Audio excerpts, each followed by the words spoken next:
بسم الله محكمة درجة كواد ciidamada qalabka sida waxay ku dhawaaqaysaa xukunka dacwad ciqaabeedkii loo haystay eedeysane deble booliis 24,682 nuur daahir geedi ina caasiro maxamuud xuseen 29 jir ah ku dhashay gaalkacyo ka tirsan saldhigga booliiska Shangaani kaas oo xafiiska xeydaalinta ciidamada qalabka sida ku soo eedeeyay dembiga ah dil kas ah isagoo si bareer ah u dilay marxuum Umar Xasan Macalin dembigaas oo ka dhacay degmada Xamarjajab ee gobolka Banaadir 16 bishii 2020 dood dheer kadib maxkamaddu markay aragtay eedii uu soo gudbiyay xeeryaaliyaha guud ee ciidamada qalabka sida markii ay dhageysatay maxkamaddu qiraalka eedeysana nuur daahir geedi uu ka hor cadeeyay garsoorka hortiisa in isagoo sigaar ka iibsanayo marxuumka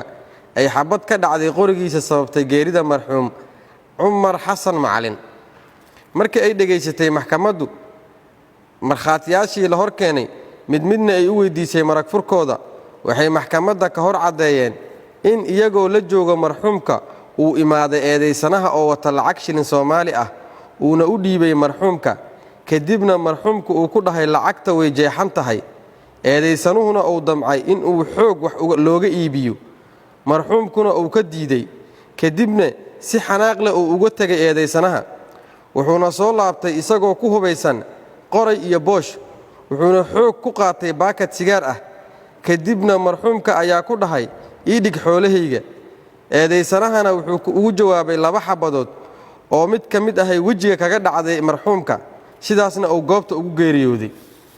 markii ay aragtay maxkamaddu cadeemaha dambi muujinta ah ee la hor keenay oo ay ka mid ahaayeen cadeemaha laga qoray maragga qiraalka laga qoray eedeysanaha warqadda cadeynta dhimashada iyo sawirka marxuumka qoriga uu dilka ku geystay eedeysanaha markii ay dhageysatay maxkamaddu doodii u dhaxaysay dhinacyada kala ah xeeryaaliyaha guud ee ciidamada qalabka sida iyo qareennada difaacaya eedeysanaha sidaa darteed maxkamadda waxaa u cadaatay in eedeysane deble booliis 24,682 nuur daahir geedi uu yahay dambiile galay dambiga lagu soo oogay waxayna maxkamaddu ku xukuntay dil toogasho ah oo ah qisaasta marxuum Umar Xasan Macalin cidii aan ku qanacsanayn xukunka maxkamadda waxa uu furan racfaan wabillahi tawfiiq